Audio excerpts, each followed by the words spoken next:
Hello everyone and welcome to the GeekWave. This is the low budget show. It's the show so low it has no budget. And we are at the start of the year. It is 2025, and you know what that means. It is awards season. Everything is in full effect, starting with the most meaningless one. I say meaningless loosely. It's the Golden Globes. It's of the elite ones coming up. We got the Critics' Choice next week. Then we got SAG. And, like the DGA and WGA and all that stuff's coming up. And then the Oscars, of course. The Globes is just like the fun one where they just pick the most random winners. And you're like, really? That's who we're going with? Okay. I don't hate it. I'm never against the Globes. I think they're fine. They're fun. This was a good award season. And this entire show was pretty good. So that's all we're going to talk about today is the discussion of the Golden Globes.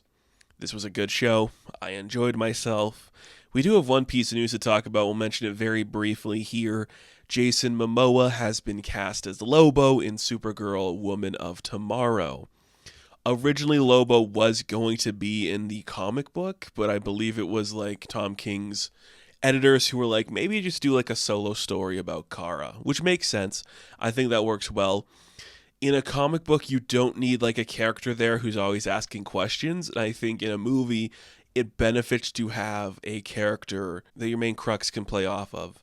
So hopefully we'll see what that does. I think it'll be interesting. Momoa should have been Lobo like 12 years ago. The moment he was no longer Khal Drogo, and he was like, I'm going to commit to being this version of myself, they should have cast him as Lobo in anything. He's the perfect choice for Lobo. He looks like Lobo. He's literally like the mind's eye view of Lobo. It's perfect. Lobo shirtless half the time. He's got the hair. He's got the beard. He was smoking a cigar in like the reveal pictures. Like, it's sick. It's a great choice. Oh, I'm excited for that. Very cool. Not much else to say. That movie's going to start filming very soon. Kind of cool that in 2026 we're going to have a Supergirl movie that's big budgeted and going to be interesting to see. I hope it's fun. I hope it works. I think it's going to work. I hope it's worth it. It'll be worth it. Why wouldn't it be? I don't know. Okay, Lobo, let's talk about the award show. It's the Globes, what was it? Was it the 82nd or 87th? I can't remember. I think it's the 82nd, right? At least that's what this article from The Guardian says. The 82nd Annual Golden Globe Ceremony for television and film. We had Nikki Glaser hosting, who is a comedian I'm not too familiar with. I've seen her a couple times on a lot of like the MTV like roasts. Like, she was one of like those people that just showed up to all the roasts. I think she held her own better than other people we've seen. I think of guys like Joe Coy. Remember when he hosted? You're like, that was a rough one. Or when like we had the Amy Schumer year at the Oscars, or it was her, Regina Hall, and Wanda Sykes. Nikki Glaser knew what she was doing. The jokes were funny. There's a couple ones where you're like, I don't think we needed to make like a P. Diddy joke. I don't think that helped anybody. Maybe we shouldn't joke about sexual assault on stage like that, Nikki, but it pushes the envelopes. It was fun. A lot of the audience engaged with the jokes that they were doing too. I think more so of her than a lot of like the presenters people were really engaging with, which is good. I mean, it worked for the most part. I think she should return. I do think she should return. It's going to be hard to say that after we see what Conan O'Brien does this year. I feel like he's going to deliver something very special. But she wasn't as like annoying as like a Ricky Gervais. I mean, it should still be Tina Fey and Amy Poehler hosting these things. But I'll settle for, Nikki. She had some good jokes. The popular joke where she combined Wicked and Conclave, I thought it was going to go on longer than it did, but it turned into like a meta bit of her talking to her producer, like, maybe don't make this joke because it's not that funny.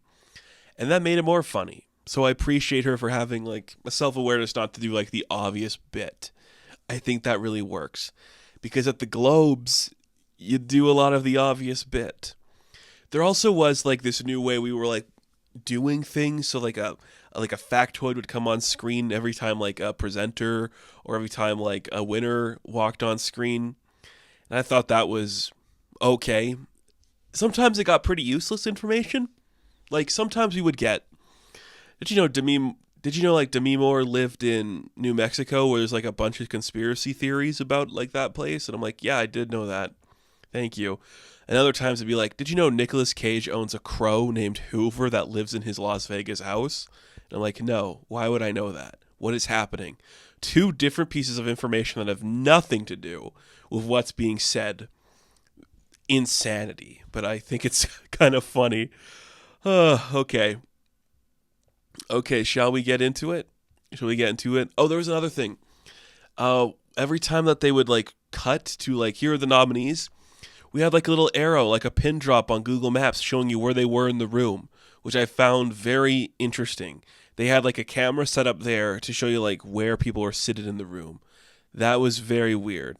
There was also a screen. I saw like this posted on Twitter after, which was, here is the like studios that have the most wins right now. It was like Netflix was winning, whatever. Weird to have that in the room. Who is that for? Netflix? Do they need the win? Whatever. Okay, so this list is not in the order that the events happened in the night. This is the list from The Guardian, and they will tell us everything going on. So we'll see how this works. Confusing list, kind of, but could be fun. See if they got everybody. So we'll start with the best film, musical, or comedy. Perhaps the most surprising pick of the night, Emilia Perez. I don't want to get into like the controversy of this film. I mean, there is some there. I am not against this film by any means. I understand why people might be, and I look at a list like this: Anora, Challengers, A Real Pain, The Substance, and Wicked. There's only one movie on there that I like less than Emilia Perez, and that's Wicked, so I would have rather like another 4 have taken that win. But this was the front runner for everything. Truly crazy that movie has become a genuine Oscar contender to win Best Picture. Look, I think it's going to win some like the Sound Awards. I think it's going to win maybe Best Original Song. I still think Trent and Atticus have like score on lock, but I don't know. Like Zoe Saldana is probably going to win supporting actress. Is there a chance this gets Best Picture? I don't know. I guess it's going to depend how like they vote for The Brutalist, because The Brutalist won Best Drama, and that was not a surprise. I think there was a lot of interesting titles on here that people would have been like, oh, I could see any of those winning. I think more than anything, this season is kind of showing that maybe Anora and Conclave aren't the front runners we thought they were going to be. I still think Anora or Conclave should win Best Picture. I have yet to see The Brutalist, though. That's the thing. That's the one movie here that's probably going to get a Best Picture nom that I have yet to see. Hopefully I can see it before the award show. But we'll see what happens. And that leads us to our Best Actor in a Drama Film, which went to Adrien Brody, The Brutalist. He's definitely going to have a resurgence. I think that completely. When he won the last time for The Pianist, his career kind of took off in a very specific direction, fizzled out, and even in his speech here, he was like, I never thought I would have the chance to be here again. And I get that. I think he is proven he should be here. He's a very talented actor, and a lot of critics I trust hail this as one of the best performances of the year. So I'm not mad about that. Of this list, my pick is still Coleman Domingo. I think Sing Sing is so good, and what he does in that is just breathtaking. I would be fine if any of these wins, actually. I don't really want Timothée Chalamet to win. I think that's too obvious. But Adrien Brody, that's a good pick. I like it. Same with the winner for Female Actor in a Film for Drama, which went to Fernanda Torres for I'm Still Here. The surprise win. I think, it's crazy how Jolie and Kidman have been in like every communication everyone's talking about, but they haven't really scored the wins people are expecting. Now, I really want to see The Last Showgirl. That's one of my most anticipated films that I'm hoping I get to see this month, because Pamela Anderson having a Demi Moore kind of style comeback, that's exactly what I want to see. I cannot be mad at Fernanda Torres for winning this. It makes sense to me. There are performances here that I think would be interesting to see win. That's a good movie. Glad she's now in the conversation. We're all kind of thinking she could get that fifth slot come Academy time. I don't know if she's going to get in though. So, okay, quickly off the top of my head, if I had to pick the top 5 slots for the Academy, I'm thinking currently I'm going to go Mikey Madison, Angelina Jolie, Fernanda Torres. Oh, man. I don't know who I give that 5th slot to. Demi Moore, I guess. I guess it'd be Demi Moore. Ah, man. Crazy. It's crazy. I don't know. Best television series went to Shogun, obviously. Shogun's incredible. Same with best female actor in a television series. Anna Saiwa picked that one up. Of course she did. Love to see that. Makes us so happy. No surprises from television this year. There's a couple standouts from like, wow, I didn't think that would happen. But no surprises. Like, television I think is a little easier to predict because when you see something nominated for musical or comedy and it's like The Gentleman, The Bear, Nobody Wants This, nobody's really seen some of those. Obviously the winner's going to be Hacks. Hacks deserves the win this year. Best television limited series went to Baby Reindeer. It'll sweep all those till we forget about it next season. Very worthy of that. Cinematic and box office achievement. I mean, it's not the highest grossing film on this list, but it went to Wicked because I'll tell you why it went to Wicked. It's the same reason it went to Barbie last year, is because they want to get all those people in the room and they weren't going to give Wicked anything else. So it had to give it this achievement, even though Inside Out 2, Deadpool and Wolverine grossed more than it. Like, whatever. But it's fine. I'm not a fan of that movie. But give it, I don't care if it gets, like, this is like a bullshit, like, award anyways. It's meaningless. My movie made a lot of money. That has nothing to do with, like, the state of the movie, you know? That just means people went to see it. Like, your movie could be dog shit, and if it still made money, they'd still put it on this list. So whatever. Whatever. Okay, best original song went to Amal from Emilia Perez. Of course it did. I think that one was going to win no matter what. Like, I can't see... That one's going to probably get in the slot. I think Beautiful That Way could get an original song too. I don't know though. I think, okay, from this list, there's 6 on here. If we have to take one of these like songs away from best original song for the Academy, I think they would probably get rid of Compress Repress from Challengers, and we'd get 2 from Emilia Perez. Because when we get to Best Original Score, I still stand by this theory that I think this is where Challengers gets its one win. That score is incredible. It is truly the best score of the year. There's nothing like it. It's such a unique beat and feel, and I love that it won. I love Trent Reznor and Atticus Ross. I'm so glad they got that win. It's a good one. It's a very strong win for them. One that they needed, and one that proves Challengers should be in the conversation. When we get to the GeekWave Awards, which will be coming up in the next couple of weeks here, probably this time next month, I'd imagine, you're going to see Challengers on that list a lot. It's my favorite film of 2024. Easily. All right. Best Director. Another very interesting category. I don't know how this one's going to go at the Oscars, but Brady Corbet won for The Brutalist, which I still want to see that movie. I think of this list, I like that pick a lot. I really liked Brady because he was on stage a couple of times for best, drama and best director. He was really focused on talking about like supporting the arts and how you're going to get a million people telling you no, but that doesn't mean something isn't worth making. And as soon as you get that product out there, it's going to find its reception for better or worse. And he's a very strong advocate on that. And I think that is exactly what we kind of want to see this award season, is people moving away from like the big stuff. I don't know if he's going to lock down the win for the Oscars. We'll have to see what happens when like the nominations are released very soon, but he is definitely going to be somebody to watch out for this award season, and it's going to make his next film after The Brutalist one that will get its budget made, and he'll be able to make his movie, which is exactly what you want to see. Best animated film, I think to the surprise of a lot of people, it did not go to The Wild Robot. We have ourselves A Boy and the Heron going on here, and it went to Flow, which I had Flow in my top 10 of the year. Beautiful looking movie, very independently made, gorgeous and funny, and just a cute thing overall. Glad it's on the list. Glad it won.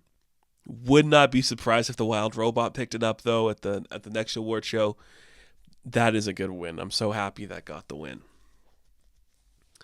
All right, Best Male Actor in a Film, Musical, or Comedy.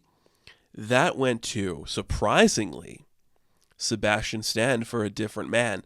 Now, this list it's a mixed bag. Like, Gabriel LaBelle's on here, Jesse Plemons and Glenn Powell are on here. Hugh Grant for Heretic, that's a very interesting one. Of these 6, Jesse Eisenberg's on there too. Yeah, I would say you have to give it to Sebastian Stan. You can't deny that performance is incredible. Of the 2 performances he had this year that were nominated, A Different Man's definitely the more interesting performance because he's playing so against type. He's playing nebbish and just introverted and socially awkward. He's a handsome guy, so it's very funny to see him do that role. And from there, we get my favorite win of the night, which is Best Female Actor in a Film, Musical, or Comedy. Demi Moore. This was shocking. I think a lot of people would have said it's Cynthia, it's Carla, or it's Mikey. Demi Moore is going to get the nominations. We understand what you're doing here is radical and interesting, but are we going to give you all the accolades? It's hard to say. But her winning here, and when she gets on stage and she says, I have been doing this for 45 years and I've never been nominated and I've never won. This is the first award I got. I was like, oh, so you figured it out. They are going to prop you up on that stage and you're going to come home with a lot more wins than we were expecting, which is interesting. For a lot of the critics, Mikey Madison has been dominating. But Demi Moore, I think she has guaranteed herself that 5th slot. I don't know if she can carry it all the way home. But the important thing to know is Honora walked away with 0 wins. So watch out for Demi Moore. I never thought that would happen, but here we go.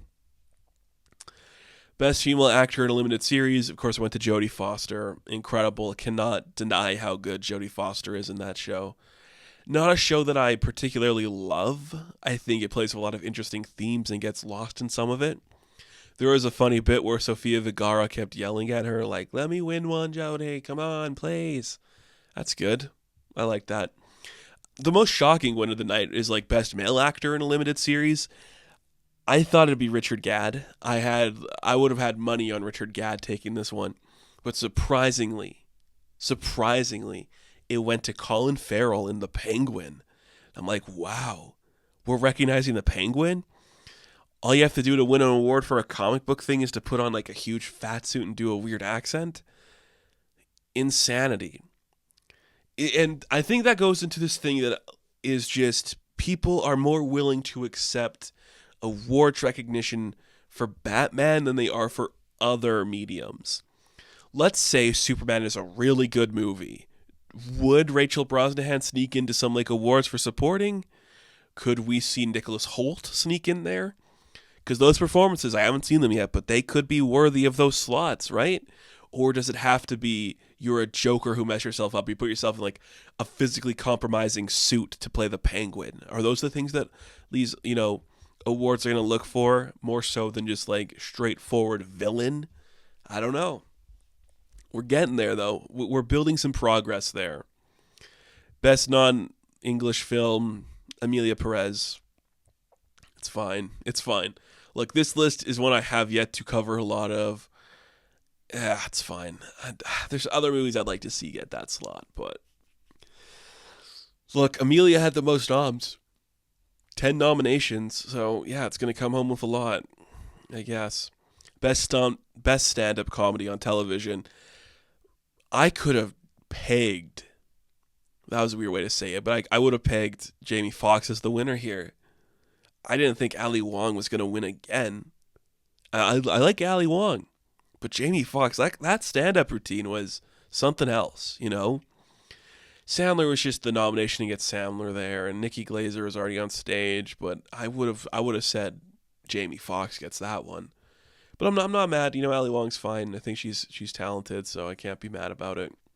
Best screenplay for film went to Peter Strahan for Conclave.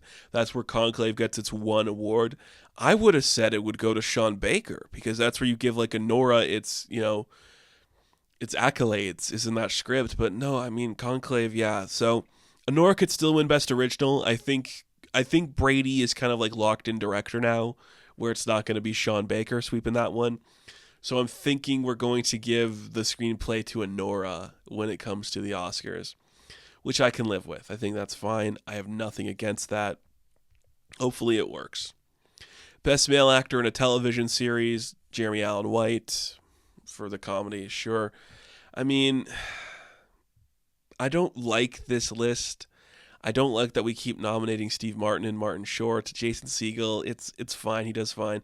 Ted Danson, I couldn't get through A Man on the Inside. It was not funny. Adam Brody would have been an interesting win. If you call what Jeremy Allen White does in that show comedy, then I guess he's deserving of the win. Another really good win of the night went to Best Supporting Actor on Television.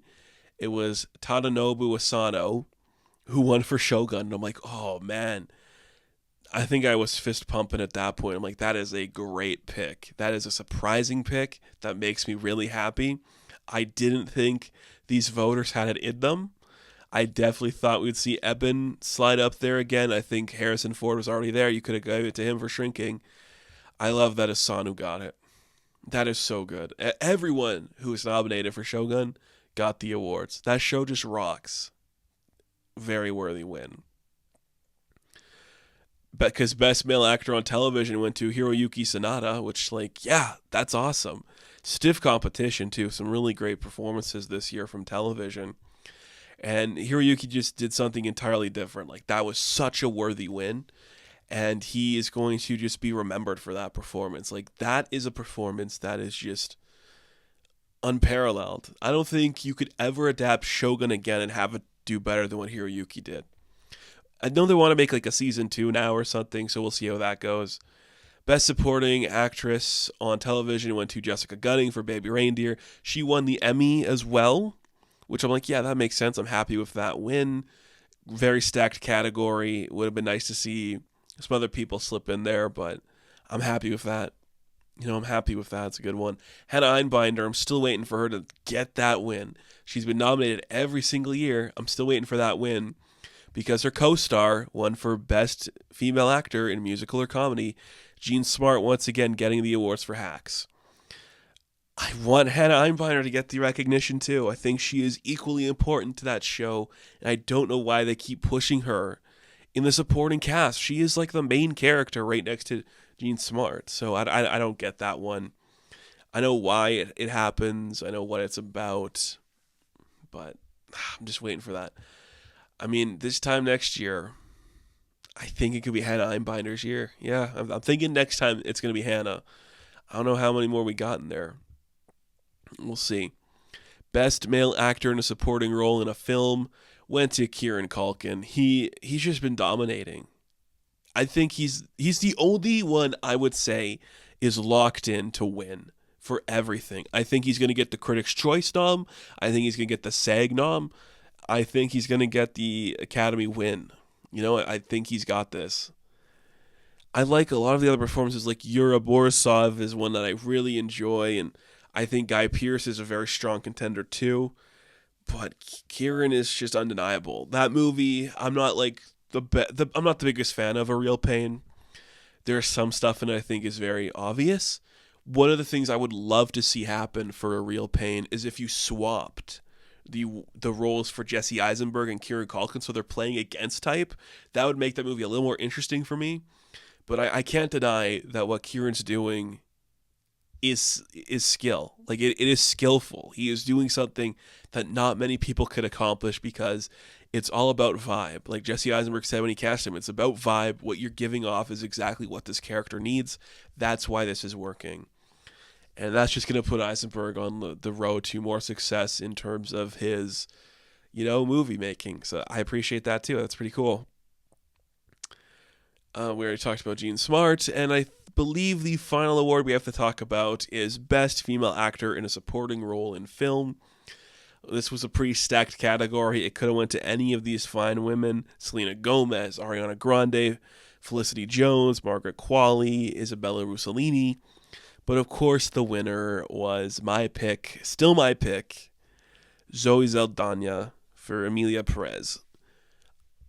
We've talked about Emilia Perez a little bit now.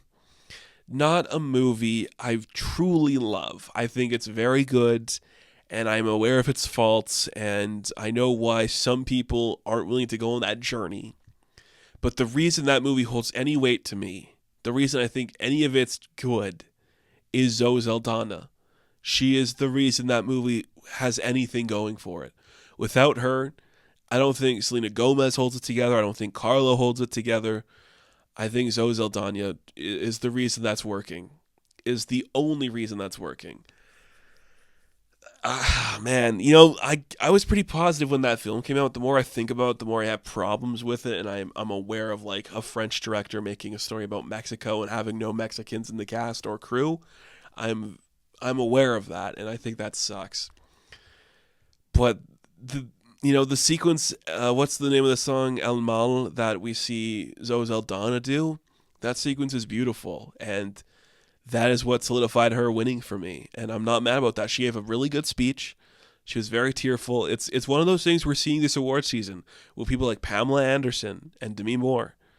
When you are somebody in this category, and you've been doing this for a while, people love to see the success story.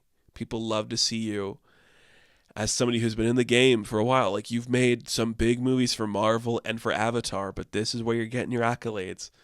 I think she's done better work in both of those franchises than she did in Emilia Perez, but this is the one where you're like, oh, she's capable of more than what we've seen from her. That's incredible. I'm not really upset with any of these wins. I think all of them hold value. I think all of them make sense. There was none that really surprised me except for Colin Farrell winning for The Penguin. But I don't know. Like, this, more than anything, really just, like, proved to me I don't have any, like, locked-in performances. Kieran Culkin and Zoe Saldana are the ones I say are the closest to a lock-in. But Best Actor and Best Actress are still up for debate. Best Director, Best Picture, Best Script, they're still all up for debate. Shogun clearly was going to win. Baby Reindeer was clearly going to win. There's things that are just undeniable like that. But for the movies, we don't really know who's going to take the big ones home. It was a good show. All the jokes landed for the most part. It went just a couple minutes over time, which is fine. Mainly because some people went on for too long, but some people went really short, and I appreciate that. I liked it. I think this was a good award show. It got everything it needed to do down. And we're going to see something fun happen come the next award season. Next award season. Next week, we have the Critics' Choice Awards. Should we talk about them? We might talk about them briefly, but we'll see. As it stands, I think Demi Moore might actually win Best Actress. Oh, that'd be crazy. That would be crazy. The Substance winning Best Actress. Does that mean Carly Farge gets into Director? Oh, man. It could get in for Picture. Now that we're saying it, it could make that 10. It could make that 10. Damn, that's crazy. That'd be crazy. All right, did you like the Globes this year? I did. I think it was pretty fun. I actually watched it with my girlfriend. It's her first time watching the Globes, and she only fell asleep after the first hour and a half. So that's pretty good. She hasn't seen any of the movies, so who cares? It's fun. And I think this award season's just heating up. So thank you all for watching this episode. Be sure to like and subscribe to the channel. As always, you can check me out on Instagram, TikTok, and Twitter. And of course, I will catch you in the next one. Have fun. Stay safe. Good luck.